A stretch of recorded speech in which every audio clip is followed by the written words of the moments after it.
രാജ്യാന്തര നിലവാരത്തിൽ നവീകരണ പ്രവർത്തനങ്ങൾ പൂർത്തിയാക്കിയ കൊച്ചി കലൂർ അന്താരാഷ്ട്ര സ്റ്റേഡിയത്തിൽ ആദ്യ മഴയിൽ തന്നെ വ്യാപക ചോർച്ച. ശനിയാഴ്ച പെയ്ത ശക്തമായ മഴയിൽ സ്റ്റേഡിയത്തിന്റെ മേൽക്കൂര വഴി വെള്ളം കുത്തിയൊലിക്കുന്ന ദൃശ്യങ്ങൾ പുറത്തുവന്നു.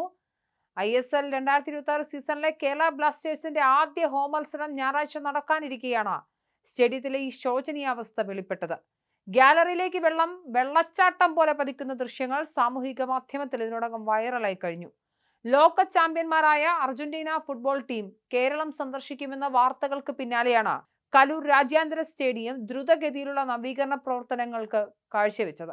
ഏകദേശം 70 കോടിയോളം രൂപ ചെലവഴിച്ച് GCDAയും സ്പോൺസർമാരും ചേർന്നാണ് സ്റ്റേഡിയം അന്താരാഷ്ട്ര നിലവാരത്തിലേക്ക് ഉയർത്താൻ ശ്രമിച്ചത് എന്നാണ് പറഞ്ഞത്. ഇതിൽ പ്രധാനമായും ഉൾപ്പെട്ടിരുന്നത് സ്റ്റേഡിയത്തിന്റെ മേൽക്കൂരയുടെ അറ്റകുറ്റപ്പണികളായിരുന്നു. എന്നാൽ ഇത്രയും അധികം കോടികൾ ചെലവാക്കിയിട്ടും ആദ്യമായി പെയ്ത ശക്തമായ മഴയെ പ്രതിരോധിക്കാൻ ഈ നിർമ്മാണത്തിന് കഴിഞ്ഞില്ല. മേൽക്കൂരയിലെ വിള്ളലുകൾ വഴിയും സന്ധികൾ വഴിയും വെള്ളം യഥേഷ്ടമകത്തേക്ക് ഒലിച്ചിറങ്ങുന്നത് നിർമ്മാണത്തിൽ അശാസ്ത്രീയതയിലേക്കും ഗുണനിലവാരമില്ലായ്മയിലേക്കുമാണ് വിരൽ ചൂണ്ടുന്നത്. ഇത്രയും വലിയ തുക ചിലവാക്കിയിട്ടും പ്രാഥമികമായ സുരക്ഷാ മാനദണ്ഡങ്ങൾ പോലും പാലിക്കപ്പെട്ടില്ല എന്നത് വലിയ പ്രതിഷേധത്തിന് കാരണമായിട്ടുണ്ട്. സ്റ്റേഡിയത്തിനുള്ളിൽ മഴവെള്ളം കുത്തിയൊലിക്കുന്ന ദൃശ്യങ്ങൾ പുറത്തു വന്നതോടെ വലിയ രീതിയിലുള്ള സൈബർ പരിഹാസമാണ് അധികൃതർ നേരിടുന്നത്.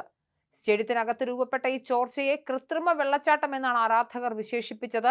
കളി കാണാൻ വരുന്നവർക്ക് വിയർക്കാതിരിക്കാൻ ഷവർ സൗകര്യം കൂടി ഒരുക്കി. മെസ്സി വരുന്നത് കാണാൻ മഴദേവനും എത്തി. സ്റ്റേഡിയത്തിനകത്ത് വാട്ടർ തീം പാർക്ക് എന്നിങ്ങനെയുള്ള പരിഹാസ രൂപേണയുള്ള കമന്റുകൾ സോഷ്യൽ മീഡിയയിൽ നിറയുകയാണ്.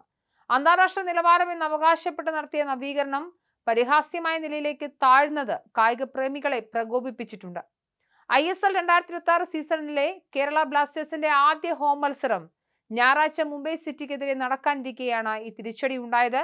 10,000-കണക്കിന് ആരാധകർ ഗാലറിയിൽ എത്തുന്ന മത്സരത്തിൽ ഇത്തരത്തിൽ ചോർച്ച ഉണ്ടാകുന്നത് കാണികളുടെ സൗകര്യത്തെയും സുരക്ഷയെയും ബാധിക്കും. ഗാലറിയിലിരുന്ന് കളി കാണാൻ കഴിയാത്ത വിധം വെള്ളം വീഴുന്നത് ആരാധകരെ നിരാശരാക്കിയിട്ടുണ്ട്.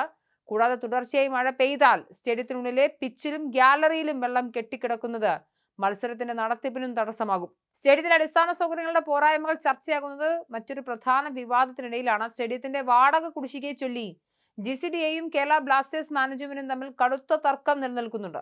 ഇതിന്റെ ഭാഗമായ സ്റ്റേഡിയത്തിനുള്ളിലെ ബ്ലാസ്റ്റേഴ്സിന്റെ ഓഫീസ് GCDA അധികൃതർ പൂട്ടിയിരുന്നു. ഈ തർക്കം നിലനിൽക്കുന്നതിനിടയിൽ തന്നെ സ്റ്റേഡിയത്തിന്റെ ശോചനീയാവസ്ഥ കൂടി പുറത്തു വന്നത് അധികൃതരെ പ്രതിരോധത്തിലാക്കിയിരിക്കുകയാണ്. വാടകയുടെ കാര്യത്തിൽ കർക്കശ നിലപാട് സ്വീകരിക്കുന്ന അധികൃതർ സ്റ്റേഡിയത്തിന്റെ അറ്റകുറ്റപ്പണികളുടെ കാര്യത്തിൽ പുലർത്തുന്ന ഈ അനാസ്ഥ വലിയ ചോദ്യങ്ങൾ ഉയർത്തുന്നുണ്ട്. എന്തായാലും കുളിക്കാനുള്ള ഷവറും റെഡി എന്ന് പറഞ്ഞ ദൃശ്യങ്ങൾ ഇതിനോടകം തന്നെ സോഷ്യൽ മീഡിയയിൽ വൈറലായി കഴിഞ്ഞു. സ്റ്റേഡിയത്തിന്റെ ഗാലറിക്ക് മുകളിലെ മേൽപ്പുര പലയിടങ്ങളിലും തകർന്ന നിലയിലാണ്. മഴ പെയ്യുമ്പോൾ ഗാലറിയിൽ ഇരിപ്പിടങ്ങളിലേക്ക് വെള്ളം വീഴുന്നത് ആരാധകർക്ക് എന്തായാലും ബുദ്ധിമുട്ടാകും.